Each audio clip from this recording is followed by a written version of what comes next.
인데요. 이 시간 8절까지 우리가 한 절씩 교도하도록 하겠습니다. 10장 1절.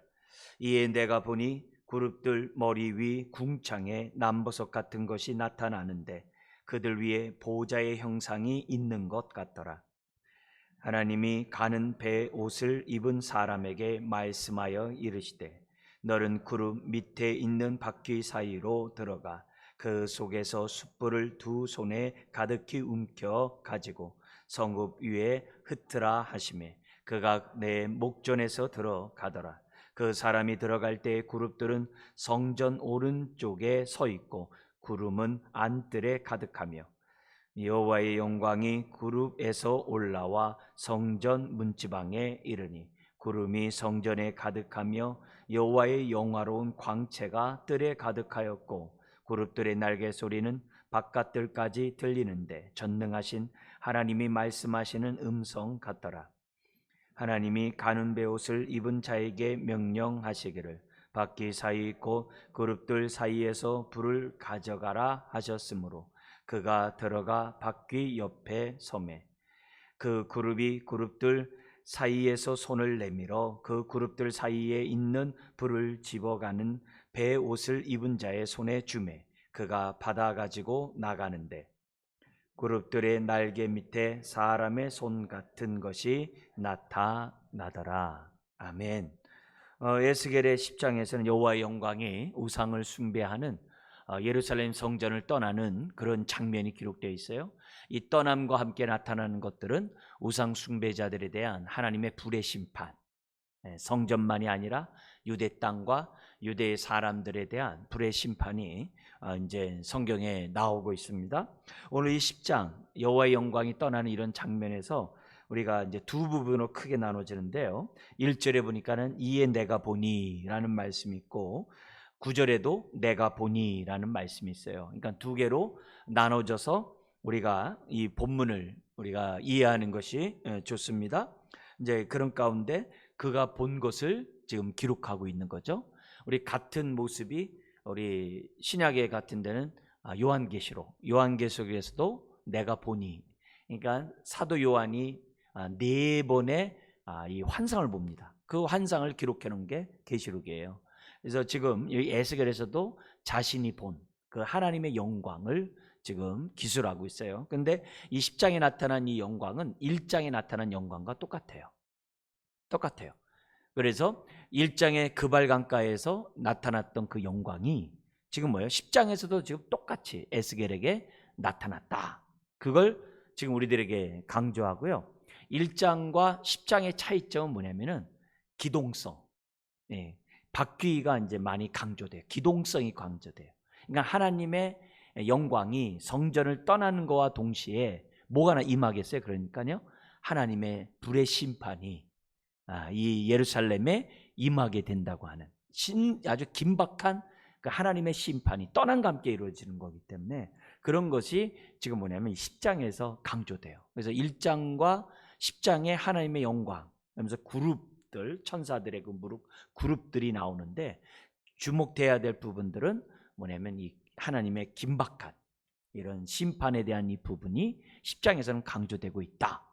왜냐하면 8장에서부터 11장까지가 예루살렘의 그 우상 숭배에 대한 그 하나님의 심판의 내용이거든요. 8장부터 11장이. 그러니까 그런 속에서 그 하나님의 그러한 심판. 근데 초점이 심판으로 끝나는 게 아니라 이 하나님의 영광이 떠나는 게 더 큰 문제라는 걸 인식을 해야 돼요.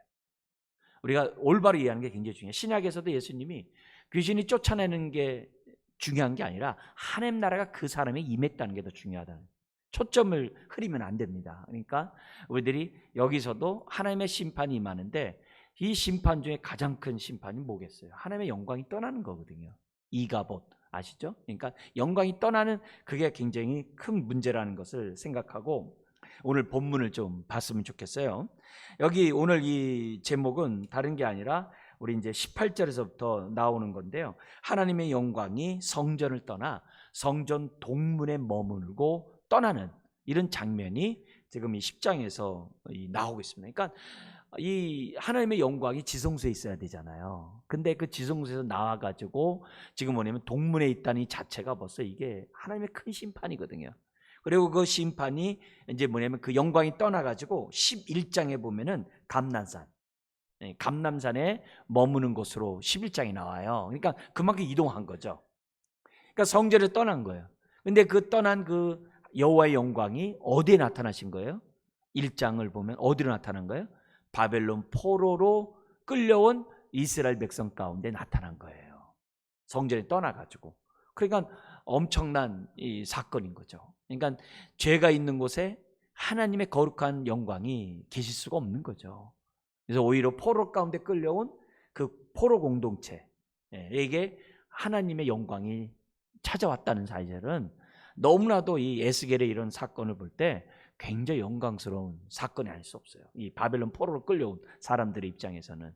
근데 이제 바벨론 포로로 끌려오지 않은 자들은 오히려 자기네들이 하나님의 사랑을 받았다라고 생각하고, 오히려 뭐냐면 자기네들의 잘못된 그 하나님도 섬기고 우상을 숭배하는 그 모습을 여전히 그러니까 이렇게 숭배하고 있는.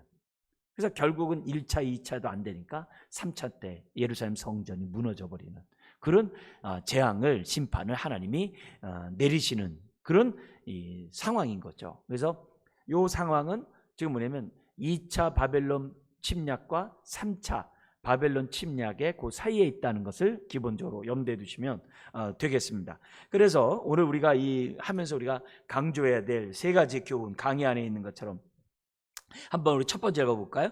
거룩한 하나님은 우상 숭배하는 예루살렘 성전을 떠나지 않을 수 없다. 하나님의 임재는 거룩한 곳에 임재하신다. 굉장히 중요하죠. 그래서 우리가 우리를 성전 삼고자 예수 그리스도의 보혈의 피로 우리를 정결케 하셨잖아요. 그래서 우리가 하나님이 거하시는 성전이 되게 하신 이것이 얼마나 소중한 하나님의 축복인지 몰라요. 근데 그 영광이 우리 가운데 떠나지 않도록 하게 하려면 영원토록 계시기 때문에 떠나지는 않겠죠. 그렇지만 그 영광을 가리는 행동을 한다면 그만큼 우리들이 하나님의 임재 가운데 살아갈 수가 없는 거잖아요. 그러니까 우리 바깥에 범죄하는 것과 달리 우리 안에서 범죄하는 건요 더 나쁜 거예요. 이건 더 심각한 거예요. 이거는. 그러니까 그걸 우리들이 생각한다면은 굉장히 신약의 이런 모습은 한편으로 보면 정신 바짝 차려야 되는 그런 내용이에요. 그러니까 그 하나님의 그 영광이 우리 안에 임했는데, 성전 삼고 임했는데, 우리가 어떻게 돼요? 그 영광을 보면서 우리들이 어떻게 돼요? 그 영광이 빛을 발하도록 살아가야 될 사명이 저와 여러분들에게 있다는 걸 다시 한번 생각하게 합니다. 동시에 두 번째 우리 교훈을 갖다가 우리 한번 읽어볼까요? 심판 중에서도 남은 자를 구원하시는 긍휼에 있으시지만 하나님은 죄는 분명히 다루신다, 이렇게 돼 있어요. 죄를 분명히 다뤄요. 그렇기 때문에 교회에서 은혜만 얘기하는 것이 아니라 죄에 대한 심판에 대한 얘기도 해야 돼요. 그래서 언약의 축복을 누리지 못하는 것에 대한 그 비참함을 교회에서 뭐냐면 선포를 해야 돼요. 그냥 좋은 것만을 얘기하는 게 아니라 이 공의와 함께 선포해야 된다는 이 사실을 지금 뭐냐면 성경 우리들에게 가르쳐주고 있어요. 그래서 우리가 거룩한 하나님 앞에 우리들이 어떻게 돼요? 우리 죄를 갖다가 회개하고, 특히 우리가 뭐예요? 회개만 하는 게 아니라 동시에 뭐까지 해야 돼요? 우리 안에 있는 죄성을 죽이는, 우리의 옛사람을 십자가에 못 박아 버리는 것을 두 가지를 같이 해야 돼요. 우리가 범죄한 것은 회개를 철저히 하고, 동시에 어떻게 돼요? 언제나 범죄할 수 있는 우리 옛사람에 대해서 우리들이 어떻게 돼요? 그 죄를 죽이는, 정과 욕심을 죽이는 저와 여러분들이 돼야 한다는 것을 이 성경 우리들에게 가르쳐주고 있어요. 그래서 우리 안에 있는 죄성을 정과 욕심을 바울처럼 날마다 십자가에 못 박아야 된다. 이걸 오늘 이 성경에서 우리들에게 강조하고 있어요. 가르치고 있어요. 세 번째는 뭐냐면은 같이 한번 해볼까요? 예루살렘의 성전과 성읍이 심판받는 것보다 하나님의 영광이 떠나는 것에 초점을 두자. 그래서 우리의 인생이 여호와의 영광이 떠나는 이가봇이 돼서는 안 된다는 것을 저와 여러분들이 생각해야만 합니다. 자, 이런 가운데 우리 이제 두 개, 1절부터 8절, 9절부터 뒷부분은 나눠지지만 좀 더 우리 전반부 단락을 갖다가 좀 세 부분으로 나눠서 좀 보도록 하겠습니다. 1, 2절의 말씀인데요. 우리 한 번 더 읽겠습니다. 이에 내가 보니 그룹들 머리 위 궁창에 남보석 같은 것이 나타나는데 그들 위에 보좌의 형상이 있는 것 같더라. 하나님이 가는 배 옷을 입은 사람에게 말씀하여 이르시되 너는 그룹 밑에 있는 바퀴 사이로 들어가 그 속에서 숯불을 두 손에 가득히 움켜가지고 성읍 위에 흩으라 하시매 그가 내 목전에서 들어가더라. 에스겔이 보는데 간다, 이렇게 들어간다 돼 있어요. 자, 여기서 보니까는 에스겔은 지금 뭐냐면 하나님의 영광을, 지금 하나님의 보호자를 보는 장면이 1절에 나오고 있습니다. 자, 그런데 여기 이 1절에 언급된 이 그룹의 역할은 지금 뭐냐면 지성소에 있는 그 그룹 있죠. 그룹이 있죠. 지성소에 그 법궤 위에 그룹이 있잖아요. 그잖아요. 이제 그런 것을 지금 여기 지금 연상시키는 건데 1장에서는 뭐냐면은 그 그룹들에 대해서 생물들이라고 얘기했어요. 다시 한번요. 생물들. 그래서 이 땅에서 뭐냐면 그 네 개의 가장 핵심적인 그런 각 그 어떻게 보면 그 이 종족에서 우두머리거기, 사람, 소, 이렇게 독수리, 이런 식으로 우두머리거기 가장 대표격이 된 것을 갖다가 그 생물들로 일장에 표현했어요. 근데 그 생물이 10장에서 뭐라 그러면 천사라고 얘기하는 거예요. 그룹들이라고 하는 거예요. 그룹들로 지금 뭐냐면 해석하고 있어요. 여기 지금 설명하고 있어요. 그러면 왜 생물을 갖다 그룹이라고 그 얘기를 왜 하는가? 다른 게 아니에요. 그룹의 목적은 뭐예요? 하나님의 임재에 대한 하나의 뭐예요? 표현이거든요. 하나님이 그곳에 함께 하신다. 그래서 부정한 것으로부터 이 법궤를 갖다가 거룩하게 지키는 그런 역할을 하는 게 뭐냐면 그룹이에요. 하나님의 보호자를 수호하는 역할을 하는 게 그룹 천사의 그러한 사명이거든요. 그러니까 지금 뭐냐면 그룹이 지금 뭐냐면 성전에서 이게 떠나고 있다는 이 사실 자체가 지성소에 있어야 되는 그 그룹들이 지금 어떻게 돼요? 떠나가고 있다는 거예요. 그러니까 하나님은 영이시기 때문에 보이지 않잖아요. 근데 하나님이 뭐냐면 그 하나님의 그 영광으로 표현하면서 하나님이 거기에 있다는 것을 뭘로 표현하냐면 그룹들이, 그 둘러싸여 있는 그룹들이 지금 뭐냐면 거기 있음으로, 에스겔이 봄으로 하나님이 거기 있다는 것을 지금 1절에서 설명하고 있어요. 다시 한번 말씀드리지만 1장에서 생물이 10장에서는 그룹이라고 여기 지금 표현하고 있고, 그룹은 하나님의 보호자를 수호하는 천사들이다. 그 정도는 우리들이 기본적으로 우리들이 생각해야만 합니다. 자, 그리고 그 그룹 위에 뭐가 있어요? 하나님의 보호자의 형상이 있대요. 보호자의 형상이 있다는 얘기는 하나님이 그곳에 있다는 것을 보여줘요. 이거는 계시록에 있는 4장 5장의 그 모습과 같은 내용들이에요. 이 에스겔이 봤던 얘기나 계시록의 4장 5장에 봤던 모습과 비슷하다는 것을 우리는 알 수가 있어요. 자, 그런데 지금 뭐냐면 숯불을 가지고 가서 흩으라고 그래요. 이건 불의 심판을 얘기하는 거거든요. 근데 누구에게 명령하냐면 9장에서는 그 뭐냐면 무기를 손에 든 천사들이 6명이 있었잖아요. 그들에게 명령한 게 아니라 그들과 함께 9장에서 심판을 하는 데 있어서 먼저 하나님이 남은 자의 이마에다가 뭐라 했어요? X자 표시를 해놓고 요 남은 자, 요 표시를 한 자들은 죽이지 말고 그 표시가 없는 자들 다 죽이라고 그랬거든요. 근데 그 표시를 한 사람이 누구냐면 가는 베옷을 입은 서기관이거든요. 그 천사거든요. 근데 그렇게 남은 자를 표시했던 그 천사가 10장에서는 9장과 달리 10장에서는 어떻게 해야 돼요? 그 불을 갖다가 흩음으로 불의 심판의 도구자로 지금 뭐예요? 부름을 받은 거예요. 그런 차이점이 지금 10장에서 나타나는 것을 보게 돼요. 그래서 그 옷을 입은 사람이 2절에 그룹 사이에 숯불이 있다. 그래서 그 숯불을 받아가지고서 뭐냐면 흩어버리라. 근데 이 얘기는 신명기 29장에 보면요, 하나님의 언약을 파괴하는 자에게 하나님이 지금 어떻게 돼요? 소돔과 고모라처럼 불로 심판한다라는 그 말씀을 생각나게 하는 거예요. 그러니까 하나님이 그냥 막 심판하는 게 아니라 이미 신명기에 그런 내용들이 있단 말이에요. 그러니까 그런 내용들을 갖다가 지금 어떻게 돼요? 너희들이 언약을 파괴했기 때문에 신명기법, 모세 5경에 있는 그 법에 따라서 하나님이 어떻게 돼요? 심판하겠다. 그런 얘기예요. 그러니까 성경에 하나님의 말씀을 기록하신 이유는 그대로 행하겠다는 거예요. 그게 중요한 거예요. 그래서 우리들이 기록된 말씀에 주목해야 되고, 기록된 말씀을 응하는 저와 여러분들의 삶을 살아가야만 한다는 것을 우리들에게 보여주고 있어요. 자, 그런데 여기 보면은 그 그룹들이 지금 뭐냐면 어디에 있어요? 거기 성전의 그 3절에 보면 오른쪽에 서 있고 구름은 안뜰에 가득하라 그랬잖아요. 근데 그 얘기나 9장에서 뭐냐면 그 똑같은 얘기가 지금 뭐냐면 여기 10장에서도 나오고 있어요. 그러니까 10장에 나오는 걸 보면은 이 사건은 9장과 10장의 사건은요 동시 사건으로 보는 것이 뭐냐면 문맥상 우리들에게 이렇게 이해가 빠른 얘기입니다. 어쨌든 지금 1, 2절에 지금 뭐예요?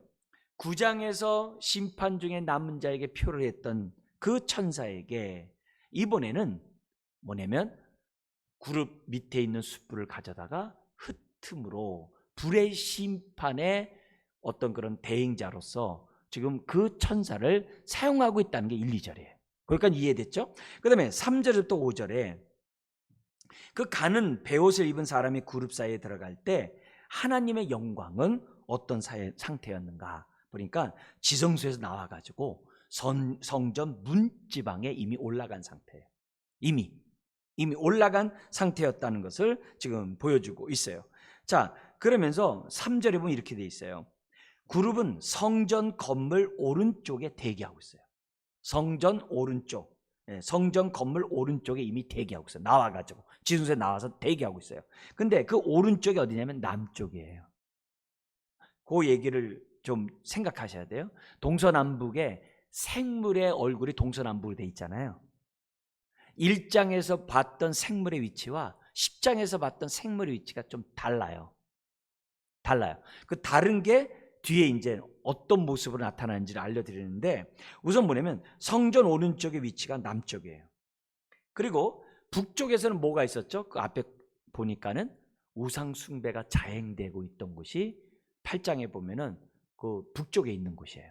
그래서 남쪽에 지금 천사들이, 이게 그룹들이 있다는 것을 지금 보여주고 있습니다. 자, 그러면서 4절을 한번 읽겠습니다. 여호와의 영광이 그룹에서 올라와 성전 문지방에 이르니 구름이 성전에 가득하며 여호와의 영화로운 광채가 뜰에 가득하였고, 역시 이미 우리 하나님이 성전 문지방에 있다는 것을 지금 뭐냐면 지금 3절 4절은 전제하고 있는 거예요.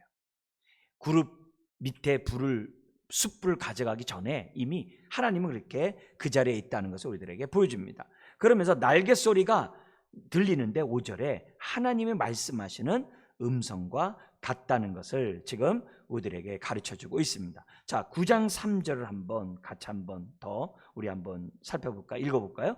그룹에 머물러 있던 이스라엘 하나님의 영광이 성전 문지방에 이르더니 여호와께서 그 가는 베옷을 입고 서기관의 먹그릇을 찬 사람을 불러. 그러니까 이미 성전 문지방에 여호와의 영광이 9장이나 10장이나 있는 거예요. 그러니까 그렇게 있다는 사건을 우리들이 이해를 하면 우리 본문을 이해하는 데 도움이 됩니다. 그 다음에 6절 8절이에요. 우리 첫 번째 단락의 세 번째인데요. 여기 보면 베옷을 입은 천사는 그룹들 사이에서 어떻게 불을 전달받는가. 불을 전달받는 방법을 보니까요, 구름 밑에서 뭐가 나오냐면 손이 나와요. 근데 어떤 손이냐면 사람의 손 같은 것이 나타났다 그래요. 8절 우리 한번 읽어볼까요? 그룹들의 날개 밑에 사람의 손 같은 것이 나타나더라 하면서 이 10장의 그 뭐냐면 그룹이 1장의 생물이라는 것을 생물이라는 것을 다시 한번 상기시키고 있어요. 핵심은 이마에 표를 했던 9장의 그 천사가 지금은 심판의 도구로 여기 본문에 나오고 있다는 것, 그것을 우리들이 알 수 있습니다. 그리고 그것을 받고 7절에 보니까 나가는 거예요. 나가서 이제 흩어버리면은 하나님의 불의 심판이 예루살렘 성전과 유대 땅에 나타나는 거죠. 무서운 거죠. 무서운 심판이, 불의 심판이 나오는 거죠. 자, 그리고 나서 이제 두 번째 단락이 시작됩니다. 9절에서 17절에 나오는데요.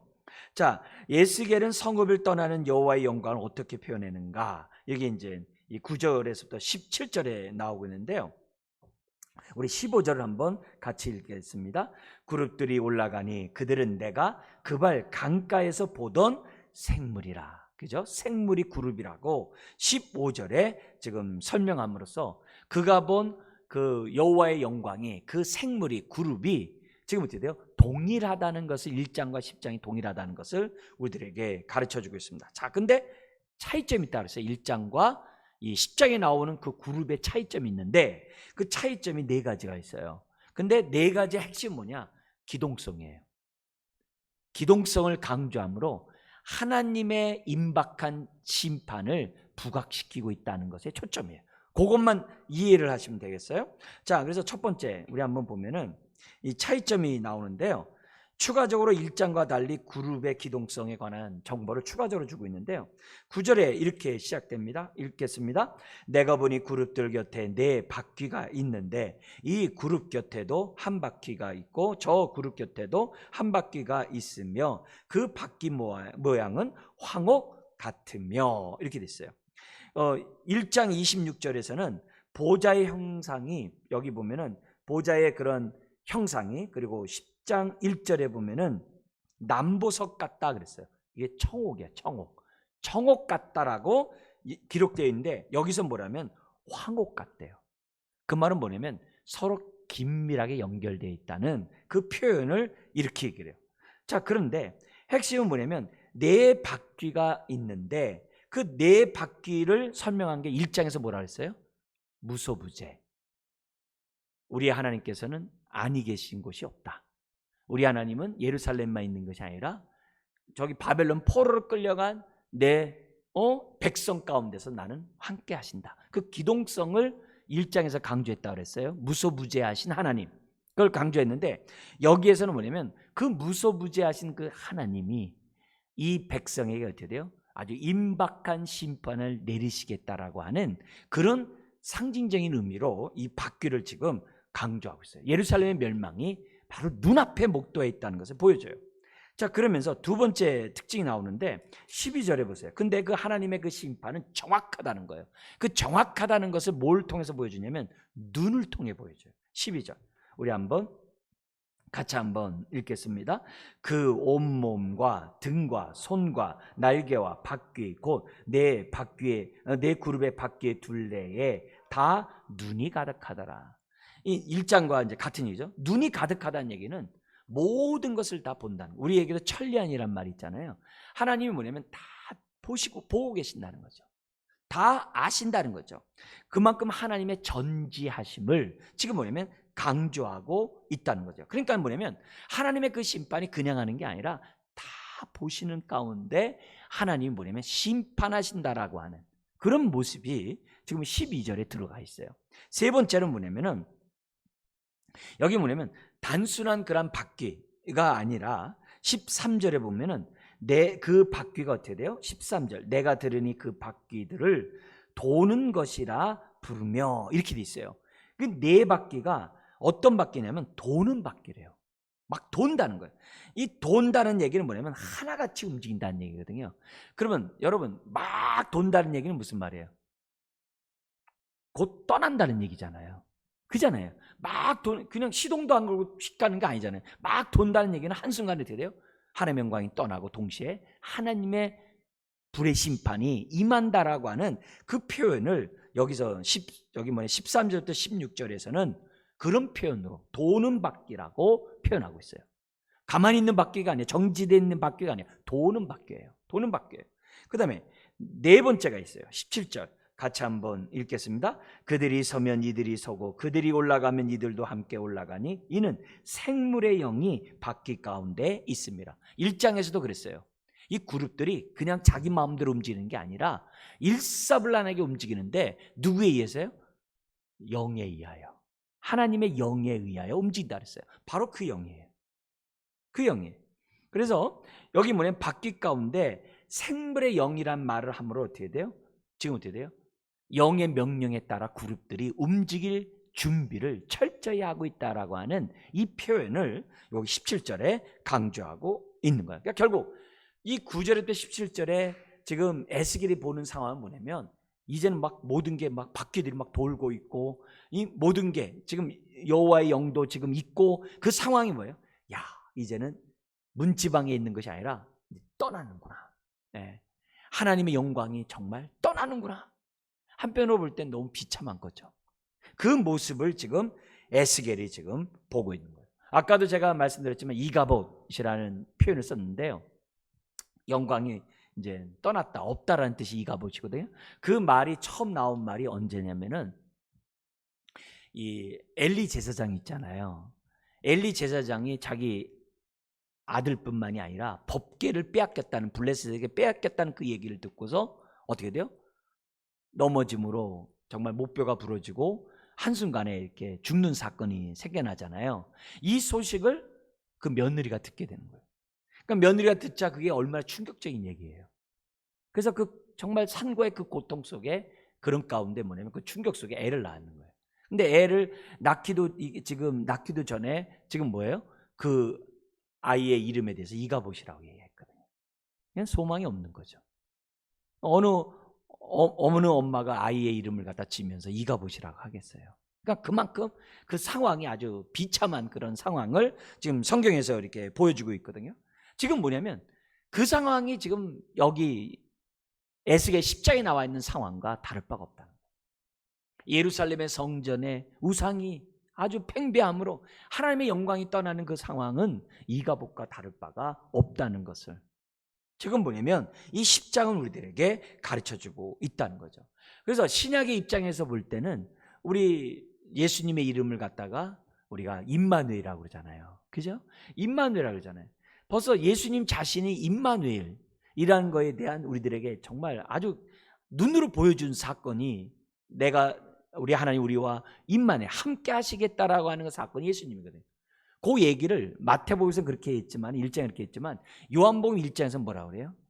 말씀이 육신이 돼 우리 가운데 거하심에 그랬거든요. 그 거한다는 단어가 성막을 치다라는 단어거든요. 예? 성막을 친다. 성막을 친다는 얘기가 뭐예요? 임마누엘 하시겠다는 거거든요. 우리와 함께 한다는 거거든요. 그러니까 우리와 함께 하기 위해서 보혈로 우리 죄를 갖다가 깨끗게 하시고 정결케 하시고 거룩하게 하신 이유가 뭐냐? 우리 안에 내주하시기 위해서, 성전 삼고 임마누엘 하시기 위해서 우리 예수님이 십자가에 죽으신 거라는 거예요. 그러니까 하나님이 우리를 구원하기 위해서 보혈로 우리를 정결케 하시고 성령님까지 보내주셔서 우리로 하여금 어떻게 돼요? 거룩한 성전이 되게 하시는 그런 축복을 신약에서 줬거든요. 그렇다면은 이게 뭐예요? 구약에서 왜 하나님의 영광이 떠났어요? 언약에 불순종하니까. 그들이 하나님의 영광을 붙잡아두는 방법은 뭐예요? 언약에 순종하는 것, 하나님 말씀에 순종하는 거거든요. 신약을 살아가는 저와 여러분들이 지금 이 땅에 살면서 우리는 어때요? 동일해요. 그 정신은 저와 여러분들이 기록된 말씀에 따라 우리들이 순종하며 살아갈 때 하나님의 임마누엘의 축복이 우리 가운데 나타나는 거죠. 언약의 축복이 나오는 거죠. 그래서 우리들이 개인적으로 뿐만 아니라 예배가 왜 중요하냐? 두세 사람이 주의 이름을 모인 곳에 임마누엘 하시겠다 그랬거든요. 그래서 예배가 중요한 거예요. 예배하는 곳에는 하나님이 항상 함께 하시거든요. 그래서 중요한 거예요. 하나님의 영광이 지금 이 자리에 있다는 거죠. 그래서 우리들이 항상 그걸 어떻게 돼요? 믿음으로 우리가 바라보고, 왜? 믿음은 바라는 것도 실사니까 믿음으로 바라보고 우리가 뭐냐? 예배를 하는 거예요. 그래서 오늘도 두세 사람이 모인 곳에 주님이 여기에 함께 하심을 믿습니다. 주의 영광이 우리 가운데 있음을 믿습니다. 주의 우리의 영안을 열어 주의 우리와 함께 하신 여호와의 영광을 보는 예배가 되게 해 주옵소서. 이런 마음이 항상 우리가 두세 사람이 모일 때마다 우리가 사모하는 마음으로, 우리들이 이런 믿음으로 우리들이 모여서 하나님을 높이는 저와 여러분들이 되어야만 한다는 거죠. 그러면서 우리들의 삶 속에 이가봇이 아니라 하나님의 임재가 있게 하는 방법이 뭐냐? 다른 거 없어요. 순종하는 그곳에 하나님의 임마누엘 축복이 우리에게 주어지는 거거든요. 그래서 순종이 중요한 거예요. 순종이 중요한, 그걸 우리들이 이런 말씀을 통해서 10장의 이런 말씀을 통해 다시 한번 생각하게 됩니다. 자, 그런 가운데 14절 한번 이 시간 추가로 좀 보도록 하겠습니다. 한번 읽겠습니다. 그룹들에게는 각기 네 면이 있는데 첫째 면은 그룹의 얼굴이요, 둘째 면은 사람의 얼굴이요, 넷째는 사자의 얼굴이요, 셋째는 사자의 얼굴이요, 넷째는 독수리의 얼굴이다. 자, 그런데요, 1장과 비교해 보면요, 1장 10절과 비교해 보면 여기 그룹의 얼굴 대신에 뭐가 들어가 있냐면요, 소의 얼굴로 돼 있어요. 1장을 보면 소의 얼굴이라 돼 있단 말이에요. 그래서 각기 내 영역에서 가장 으뜸되는 그런 얼굴의 형상이 이제 1장에 나왔는데, 여기 소 대신에 그룹으로 돼 있어요. 그냥 그룹이래. 그냥 원래 그룹의 내면인데 그냥 그룹의 얼굴이라고 그랬어요. 그래서 왜 안 했느냐, 왜 이렇게 소의 얼굴을 안 그러고 그룹의 얼굴이라고 했느냐, 여기에 대해서 이제 연구하는 학자들이 많이 얘기를 해요. 이제 그 가운데 가장 그래도 설득이 되는 게 뭐냐면은, 바벨론은 소의 우상을 섬기고 있었다는 거예요.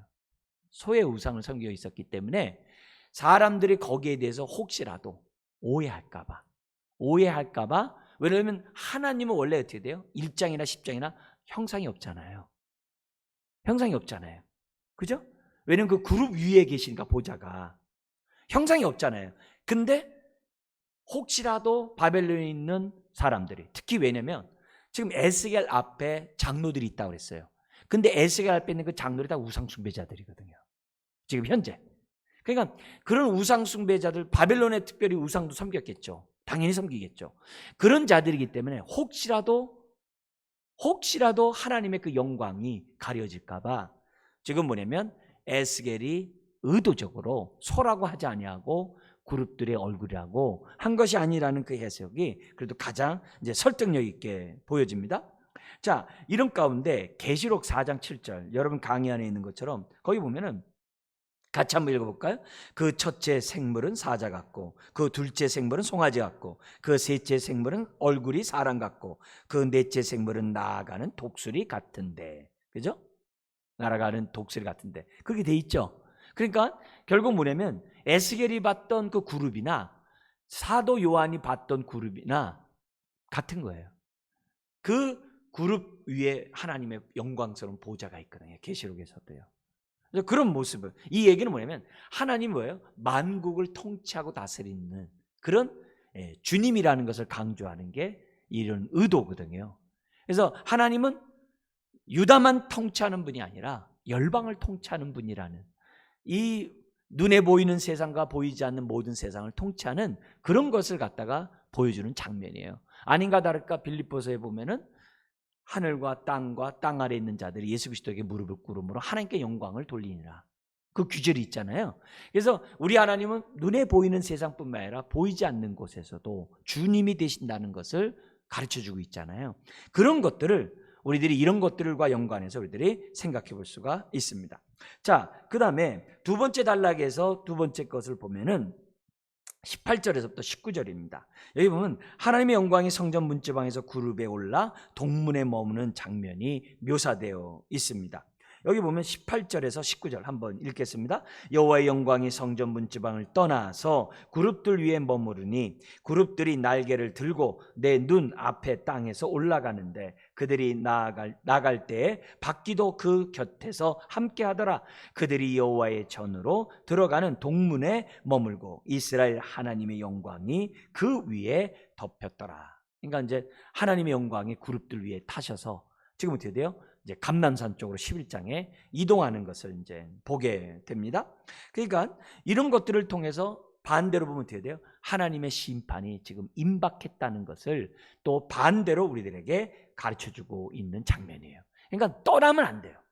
하나님의 영광이 떠나면 안 돼요. 떠나는 곳에서는 절망이에요. 하나님의 영광이 있는 곳에는 생명이지만, 정말 힘이지만, 정말 능력이지만 영광이 떠나는 것은 없는 거예요. 나의 나담이 다 뭐예요? 우리 하나님의 은혜라고 그러잖아요. 그게 하나님의 영광이라는 의미거든요. 그러니까 성경에 보면 은혜의 영광을 찬미하려 함이라.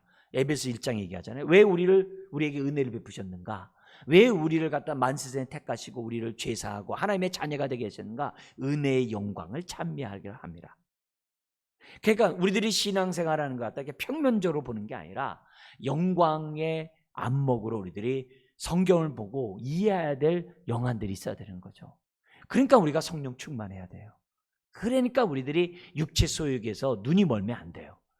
그러니까 우리들이 신앙생활하는데 기본적인 것이 성령의 충만한 자로 성령을 근심케 하는 자가 하지 않도록 해야 될 이유가 다른 게 아니거든요. 그래야 임재하시는 영광을 보는 거고, 나에게 베푸신 은혜의 영광을 깨닫는 거고, 오늘 하루도 어떻게 돼요?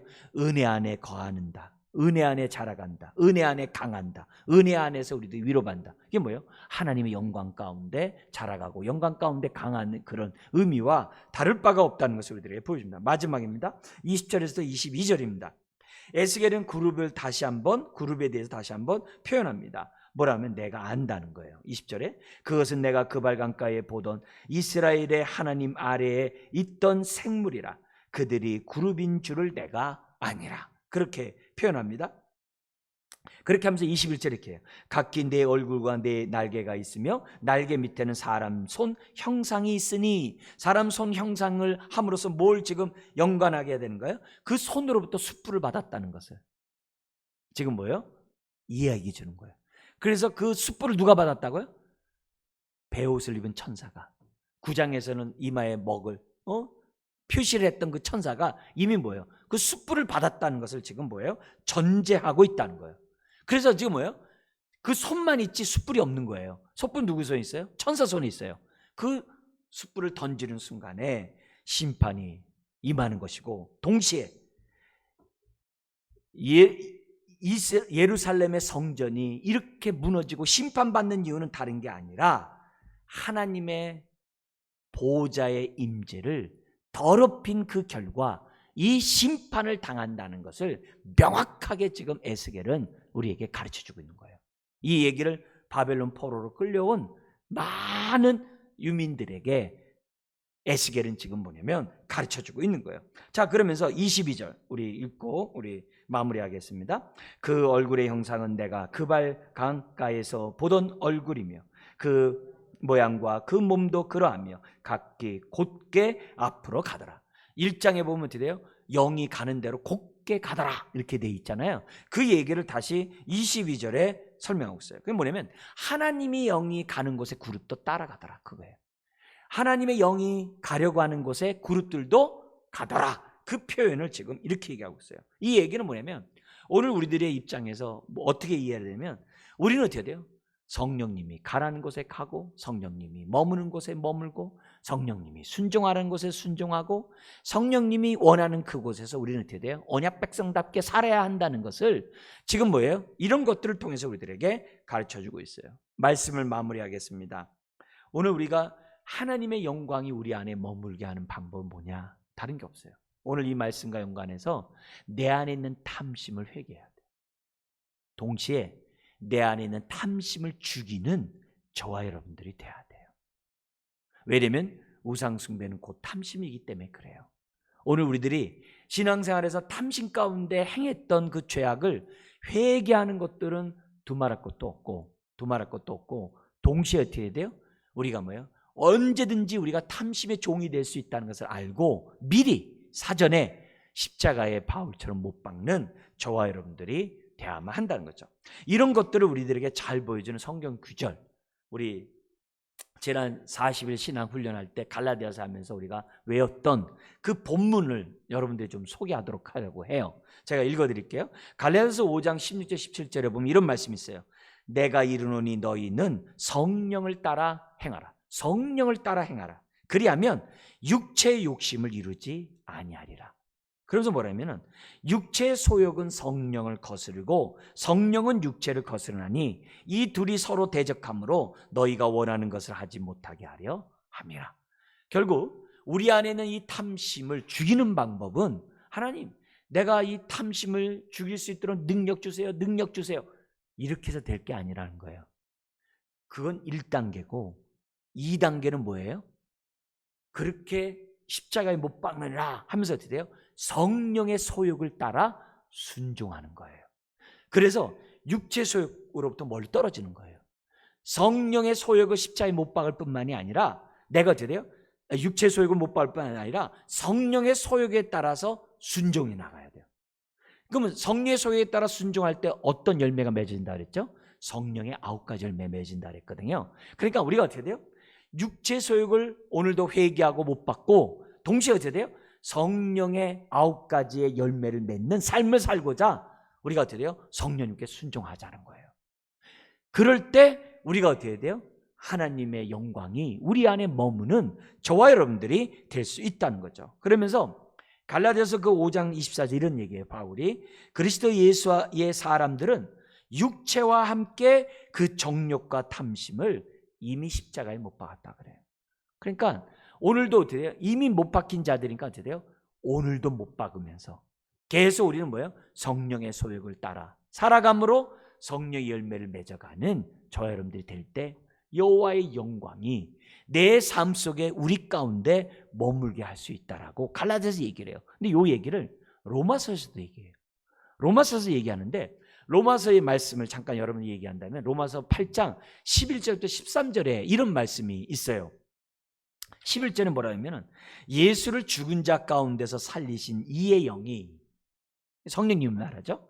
예수님을 죽은 자 가운데 살리신 이의 영이 너희 안에 거하시면, 저와 여러분들 안에 거하시면 그리스도 예수를 죽은 자 가운데서 살리신 이가 너희 안에 거하시는 그의 영으로 말미암아, 하나님의 영으로 말미암아 너희 죽을 몸도 살리시리라. 할렐루야. 그러면서 뭐라 하냐면은 그러므로 형제들아 우리가 빚진 자로 돼, 다 빚진 자로 돼 육신에 져서 육신대로 살 것이 아니니라.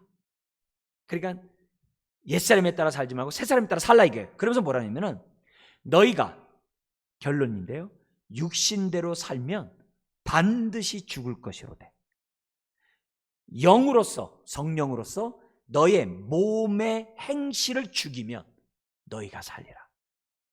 그러니까 결국 오늘 우리들이 뭐냐면 여호와의 영광이 우리 가운데 머물기 위해서는 끊임없이 우리 세대요 육체의 행실을, 몸의 행실을 계속 어떻게 돼요? 매 순간 십자가에 못 박지 않으면 안 된다는 것을 지금 로마서에서도 우리에게 말씀하고 있어요. 그렇다면 이 밤에 하나님께 기도해야 될 것이 뭡니까? 이미 우리는 하나님의 성전이에요.